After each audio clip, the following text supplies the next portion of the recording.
Está no ar o comentário com assinatura. Hoje temos uma estreia, Filipe Rebelo, guitarrista, membro também da página de Facebook, ou um dos autores da página de Facebook, Ontem Vi-te no Estádio da Luz e, obviamente, por maioria de razão, adepto do Benfica. Bom dia, Filipe. Bom dia. Damos agora início ao comentário com assinatura e que o Filipe iniciará pelo rescaldo do jogo com o Rio Ave, que o Benfica venceu por 2-0, golos de Ruben Dias e de Pizzi, que valeram ao Benfica continuar na liderança da Liga Portuguesa com 2 pontos de vantagem sobre o Futebol Clube do Porto. Ora, muito bem, bom dia então, antes de mais, a todos os ouvintes. Vou começar por falar do jogo, mas numa perspectiva se calhar um pouquinho diferente. Vou começar por abordar o jogo na perspectiva de alguns jogadores que eu queria destacar. Eu acho que este jogo foi mais bem conseguido do que alguns jogos anteriores. Portanto, eu gostava de focar, nomeadamente, neste momento gostava de começar por falar do Ruben Dias. O Ruben Dias, para além de se estar a evidenciar como cada vez melhor central, também se está a evidenciar como possível central goleador, que nós temos vários na história deste maravilhoso clube. Eu imagino que o seu passe provavelmente vai ser vendido em breve. Eu não sei muito bem como é que se há negociações, se há propostas para aparecer em breve para a saída do Ruben em janeiro ou para a saída no final deste ano, mas eu imagino que essa seja uma das possibilidades. Para a minha pena, mas essa possibilidade está sempre em cima para enganar aquele habitual carrossel dos comissionistas, pronto, enfim, e enganar um bocadinho mais os benfiquistas com mais uns números fictícios de entrada de capital que nunca serão realidade dos nossos cofres na prática, na totalidade. Mas tenho pena, porque acho que o Ruben Dias seria um ótimo sucessor do efeito Luizão. O que é que eu quero dizer com isto? Acho que o Ruben Dias é aquele tipo de jogador que pode vir a personificar o balneário, que pode trazer ânimo nos momentos mais difíceis, naqueles momentos mais complicados, e que poderia despertar a raça naquelas alturas em que a equipa vacila, seja por questões afetas à dinâmica do jogo em particular, ou por questões mais gerais, como razões de má imprensa, ou de uma alfadada a subir no estádio, por exemplo. Eu acho que o Ruben Dias tem características interessantes para ser um jogador de continuidade de muitos anos no Benfica, e acho que faria toda a diferença. Eu gostava imenso que o Ruben continuasse. Tem ainda a enorme vantagem de ser um belíssimo produto da nossa formação, que de facto é o tema que mais me apaixona, e que já agora eu deixo para futuros comentários. Ele já é inclusivamente um dos vice-capitães da equipa.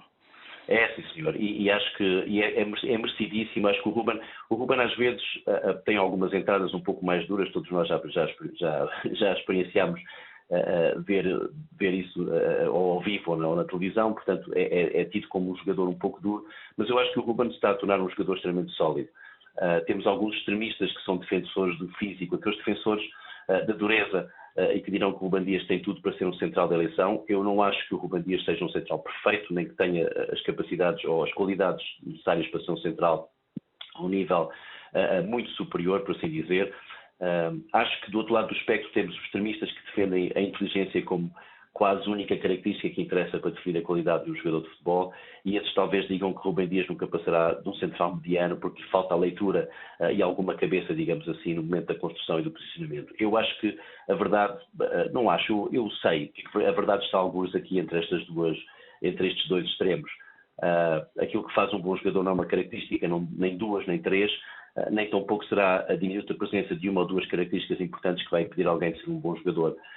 Se me perguntassem, por exemplo, Ferro ou Dias, eu talvez dissesse Ferro.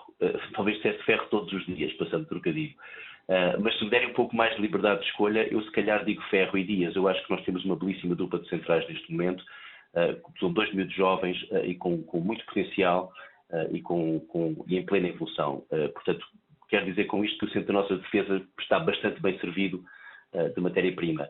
O que me parece neste momento é que falta algum direcionamento, falta uma ideia global de defesa que vá para lá da pressão alta e da recuperação da bola no meio campo adversário, que o Benfica faz bem em geral, aliás.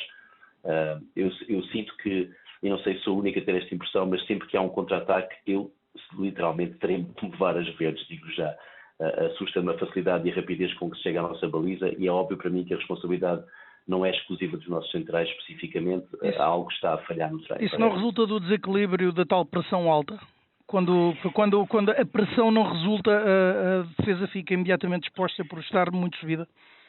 Eu acho claramente que será uma das consequências da pressão alta. O que me parece importante, se calhar, trabalhar mais seria o posicionamento nesta recuperação do espaço atrás. Não sei, eu vejo demasiada facilidade. Por exemplo, eu tenho algum receio, aproxima-se daqui a talvez um mês e pouco, o jogo com o Famalicão, e eu acho que jogadores rápidos com mais técnica e com mais golo nos pés poderão fazer a diferença frente à nossa baliza. O que se tem verificado nestes últimos jogos é que muitas vezes os contra-ataques não resultam em golo, não tanto talvez um pouco, não tanto por infelicidade da equipa adversária, mas por alguma falta de qualidade superior nos concretizadores. Agora, há relativa facilidade em chegar lá e isso claramente que me preocupa. Bom, eu gostaria também de falar do Sérvio já agora, porque acho que o Sérvio é um jogador de alguma forma, é um jogador mal amado. Sinto que é um jogador que não prima em demasia pela sua inteligência em campo, pela sua movimentação inteligente, por uma inteligente tomada de decisão. É um jogador que faz, por exemplo, muitos cruzamentos sem nexo, por sistema, quer haja alguém na área, quer não, num apelo constante àquele futebol meio britânico, meio louco dos anos 80 que eu me lembro de ver. E também, enfim, relembrando um pouco aquele deprimente conceito de futebol sem cabeça do professor Vitória, que todos podemos experienciar até muito recentemente. Mas, no entanto, eu acho que nem tudo é mau. Eu queria destacar que o Sérvio, desde que tenha em campo jogadores, colegas que procurem e favoreçam a qualidade do jogo interior, como foi o caso do jogo com o Rio Ave, por exemplo, que foi um jogo, sobretudo na segunda parte, em que o Benfica estava um pouco mais calmo, porque já tinha marcado um gol, e depois o segundo gol apareceu logo ao início. Fizemos um jogo bastante mais bem conseguido. Eu acho que o Sérvio fica um jogador melhor. E porquê? Porque acho que a inteligência individual de vários jogadores pode aumentar a inteligência coletiva da equipa, que é um bocado aquilo que aconteceu neste fim de semana, quando tivemos o Chiquinho em campo e quando tivemos também o Pizzi em campo, os dois juntos, e portanto assim melhorar a performance individual de alguns jogadores ditos menos iluminados ou menos inteligentes na altura do passo ou da decisão. Eu acho que o Sérvio fica um jogador melhor quando joga com o Chiquinho e Pizzi, por exemplo, como eu acabei de dizer, quando tem o melhor Gabriel atrás de si, quando tem se calhar Vinícius também em vez de Seferovic, e portanto na ausência de Rafa nós teremos de nos organizar de alguma forma, e penso que Sérvio poderá vir a acrescentar um pouco mais do que aquilo que tem feito até aqui. Tenho ainda uma coisa interessante, eu acho que o Sérvio defende bastante bem, e permite desta forma que o Grimaldo faça algumas incursões no ataque pelo centro do terreno. Eu reparei isso várias vezes, acredito que não tenha sido acaso. Acho que Grimaldo é um jogador maravilhoso e brutalmente inteligente, acrescente, e aqui parece-me que há claramente trabalho do Bruno Lage. E porquê é que eu digo isto? Porque nós vimos ano passado Sérvio a jogar com Grimaldo várias vezes e a combinar, e com aquele futebol, enfim, eu não queria utilizar, com aquele futebol pouco evoluído ou pouco inteligente do Rui Vitória.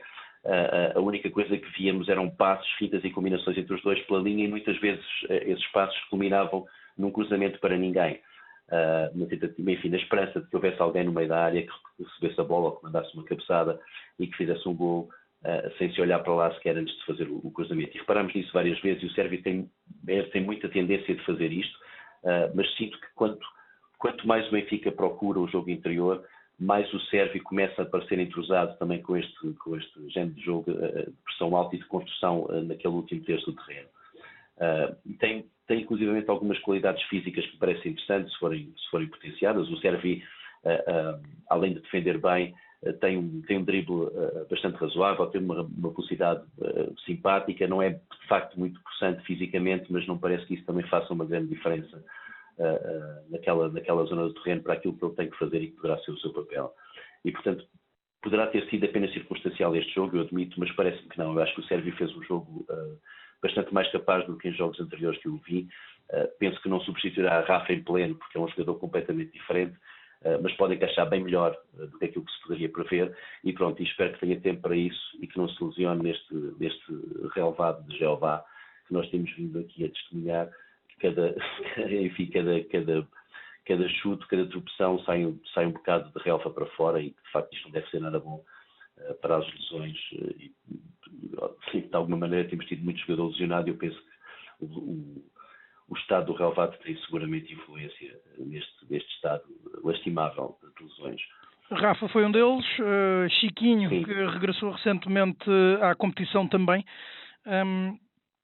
e acha que Chiquinho era um jogador que na altura em que despontou ao fim e ao cabo, era um jogador em ascensão, e agora parece ter retomado isso, não? Claramente. Eu acho que o Chiquinho eu vou dizer, acho que o Chiquinho é um jogador delicioso, acho que é um belíssimo jogador. Acho que é um jogador que desequilibra e que traz muita inteligência à equipe. Ou seja, o Chiquinho joga com o Pizzi e de repente temos outra vez jogo interior como deveremos ter. O Benfica não pode ter um jogo louco de puxar pela velocidade dos extremos e fazer cruzamentos para a área. Não faz sentido nenhum neste momento, no século XX, no XXI, na parte em que estamos no século XXI, estamos quase em 2020, temos N equipas a jogar para esta Europa fora um futebol mais avançado e mais velocidade, e não faz sentido estarmos a regredir, sei lá, 30 anos ou 40 anos atrás, fazendo uso dos corredores sistemáticos e sistematicamente mandando bolas para a área à louca.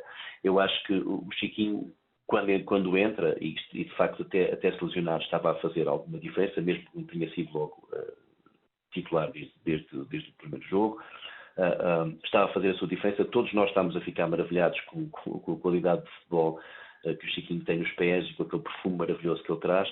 Lesionou-se, agora voltou felizmente mais cedo do que estávamos à espera, e acho que este fim de semana já se viu um pouco daquilo que poderá ser o Chiquinho e o Pizzi a jogar, e mais tarde, quando Rafa voltar, a Rafa também, acho que ficamos com uma zona de meio campo atacante maravilhosa e difícil de prever pela outra equipa, porque uma das coisas importantes destes jogadores inteligentes é que eles vêm de uma forma diferente e veem o jogo de uma forma diferente e, portanto, têm sempre alguma imprevisibilidade naquilo que fazem, e verificou-se claramente neste fim de semana a diferença que o Chiquinho faz quando está em campo. E ainda não está, note-se, ainda não está na sua forma máxima, há de ficar e há de melhorar claramente ainda mais a sua forma e o seu entrosamento com os colegas, como é evidente, porque as lesões, a única coisa que fazem é afastar o jogador desse entrosamento e pô-lo focado apenas na recuperação durante algum tempo.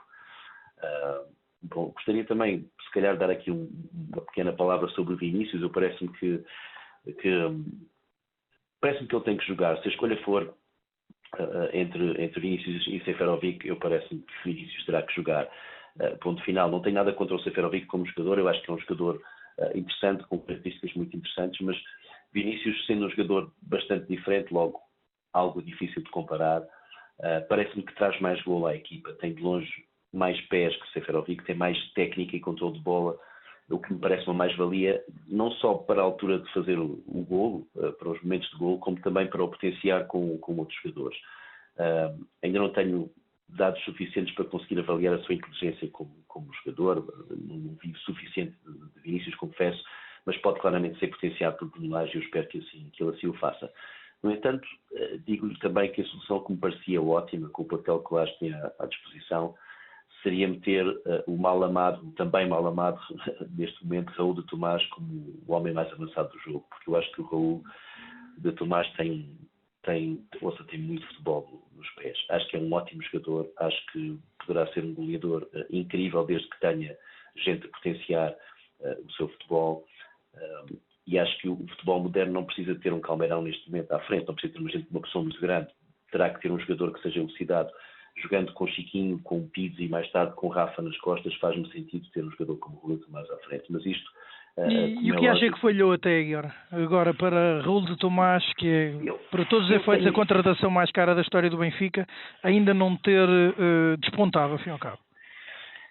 É assim, eu não tenho certezas de nada, como é lógico, eu vou fazer uma leitura. Eu sinto que o Raul de Tomás foi contratado para substituir um gênio que saiu do nosso plantel no ano passado e que se chamava João Félix. Pronto. E então, o que é que eu penso? Acho que o Raul de Tomás tem características completamente diferentes do João e, portanto, nunca faria aquilo que o João fez no ano passado. Não tem que o fazer, aliás, é um jogador diferente e penso que nesse aspecto se pode queimar um pouco o jogador pondo-o a fazer aquilo para o qual ele não está naturalmente apto a fazer. É lógico que eu acredito no treino, é claro que eu acredito que um bom treinador consegue melhorar um jogador ao ponto de ele fazer coisas que não fazia anteriormente. Isso parece-me evidente. Agora, não se consegue transformar um jogador no João Félix. Consegue-se ensinar um jogador a estar numa posição e a fazer algumas coisas que tinham a ver com essa posição especificamente ou com uma zona de influência no terreno de jogo. Criar um gênio é uma coisa que não se faz, porque os génios nascem e depois podem se potenciar, mas não aparecem porque nós queremos.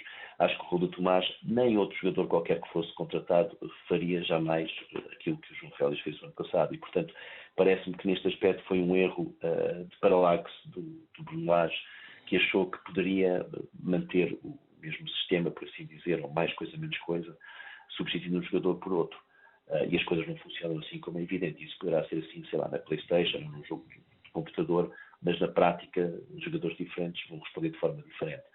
Portanto, eu sinto que aqui há alguma responsabilidade do Bruno Lage na forma como o Raul Tomás tem sido subaproveitado.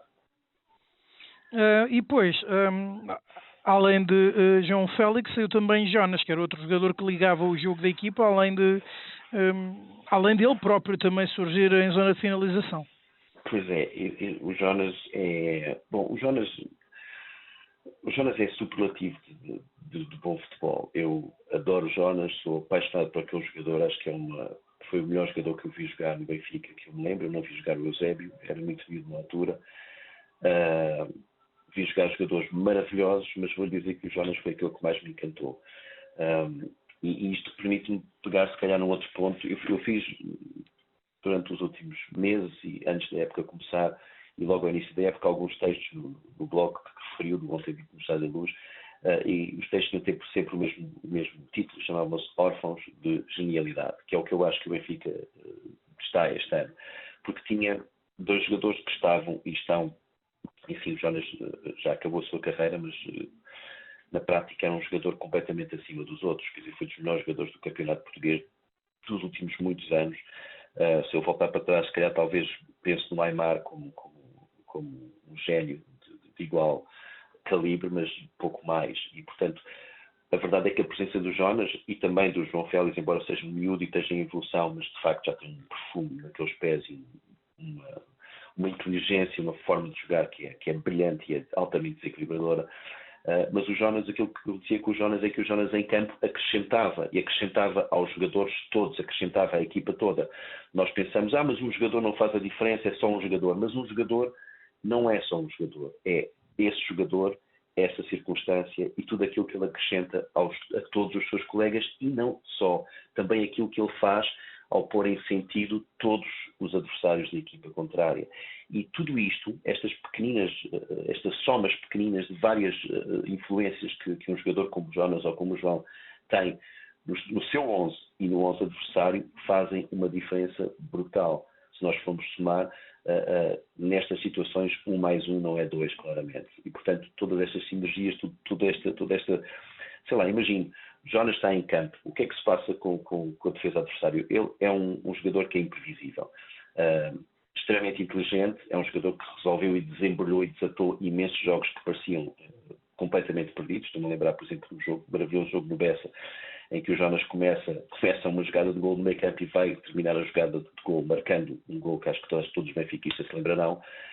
O Jonas tinha estas coisas e, portanto, o que é que eu faço se eu sou um jogador da equipa adversária? Eu tenho medo do que é que o Jonas vai fazer, como é evidente. Isto condiciona, mesmo que seja só lá no fundo, mesmo que seja só no fundo, numa zona inconsciente qualquer do meu cérebro. Eu sei que se eu der muito espaço àquele jogador, alguma coisa de massa vai passar para a minha equipa e para o resultado final. E, portanto, é lógico que um jogador não é só um jogador. Não é só essa circunstância específica, é tudo aquilo que ele traz. Eu penso que Lage não terá avaliado bem a falta que Jonas e João Félix fariam o ano passado. Nesse aspecto, eu acho que Lage teve uma certa... Eu não queria ser indelicado, mas teve uma certa vertigem de poder, achando que, se calhar, a maravilhosa segunda parte do campeonato que fez no ano passado se deveu maioritariamente ao seu mérito como treinador. Eu acho que sim, que Lage teve um mérito grande como treinador, mas sem Jonas e sem João Félix, a história teria sido outra. Portanto, claramente nós tínhamos 2 anos no ano passado, este ano não temos, e eu sinto que a nossa equipa, enfim, que esta pré-época não foi devidamente bem preparada, porque não se preparou a saída destes 2 jogadores como entrada de jogadores que dessem, eu não digo a mesma coisa, porque todos os jogadores são diferentes, mas que fizessem criassem o mesmo tipo de desequilíbrio nas equipas adversárias e que dessem o mesmo tipo de acréscimo à nossa equipa. E, portanto, eu sinto que aí houve um falhanço absoluto da leitura da parte daquilo que Lage deveria ter exigido e que não fez, ou que não conseguiu fazer, porque, enfim, nós nunca sabemos muito bem do que vem cá para fora, o que é verdade e o que é que não é verdade. Eu vi muitas notícias dizendo que Lage estava bem, como estava, que não queria mais jogadores, que o plantel chegava, etc. E depois nós, se calhar, percebemos que a coisa não é exatamente assim e que isto é a direção a falar apenas e não as palavras do treinador. Neste plantel, o Filipe encontra algum jogador que possa fazer essa ligação entre a frente, neste caso entre o meio-campo e o ataque, e depois surgir em zona de finalização, como foi acontecido com estes 2 jogadores? Eu encontro eu vou lhe dizer, encontro traços de genialidade. Tenho muita pena que o Tarapte tenha passado aqueles anos de licença sabática em que decidiu que não jogava a bola, porque o Tarapte é um jogador inacreditável. Quer dizer, eu lembro-me do Tarapte jogar no Queen's Park Rangers e um pouco de Milan também. Quer dizer, o Tarapte tinha uns pés inacreditáveis, é um jogador com uma capacidade técnica impressionante e com uma grande visão de jogo também. O Tarapte poderia fazer essa diferença. Eu acho que ele, ao perder aqueles anos todos de treino, embora por muito boa vontade que tenha de voltar à competição, e que tem sido fantástico, e o trabalho que o Lage fez com ele também é de louvar e foi fabuloso, acho que o Tarapte não tem condições físicas para assumir esse lugar. Acho que o Chiquinho, não tendo, enfim, digo eu, a genialidade de Jonas ou de Félix, eu acho que, se falarmos Chiquinho, Rafa, Pizzi, acho que estes 3 jogadores, como não são apenas individualidades, poderão formar um coletivo forte, os 3, e os 3 poderão ser não um jogador que desequilibra, mas um bloco que desequilibra. Eu acredito que isto é possível fazer, honestamente, mas para isso acontecer tem que haver uma ideia de futebol da parte do Bruno Lage, tem que haver uma ideia de futebol. O nosso futebol não pode ser um futebol louco de ir aos corredores e centrar para a área, tem que ser um futebol com cabeça, tem que ser um futebol para jogadores inteligentes, tem que ser um futebol que também procura o jogo interior,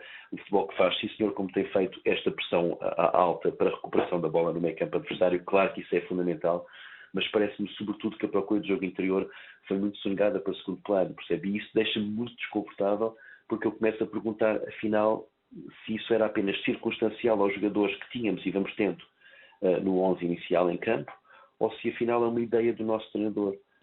E eu ainda não consegui perceber isso na totalidade. Parece-me, pelos últimos jogos que vi, antes destes agora que entrou o Chiquinho, de novo, parece-me que essa ideia não é bem uma ideia que Lage quer impor na equipa, dado a quantidade absurda de cruzamentos disparatados que eu vi em tantos e tantos jogos. Mas acha que o jogo com o Rio Ave já é ou será um regresso tímido a esse futebol que o Benfica chegou a praticar na época passada? Eu acho que a segunda parte deu-me alguma esperança. É claro que nós não podemos tirar, por uma parte do jogo, não poderemos tirar o que é que se vai passar para os jogos seguintes. Não? Eu não faço a mínima ideia. Mas na prática, isto vem um bocado ao encontro de alguma lógica e de algum raciocínio que tenho feito, de alguma leitura que tenho feito, e parece-me que sim. Eu penso que com estes jogadores, acho que Lage estará mais próximo de ganhar os jogos todos que tem que ganhar e estará mais próximo de fazer um campeonato mais descansado e de evitar mais uma vergonha total da Liga dos Campeões. E eu penso que sim, parece que isto faz todo o sentido. Concluímos agora este comentário com assinatura. Voltamos para a semana com mais um espaço de opinião com o Filipe Rebelo.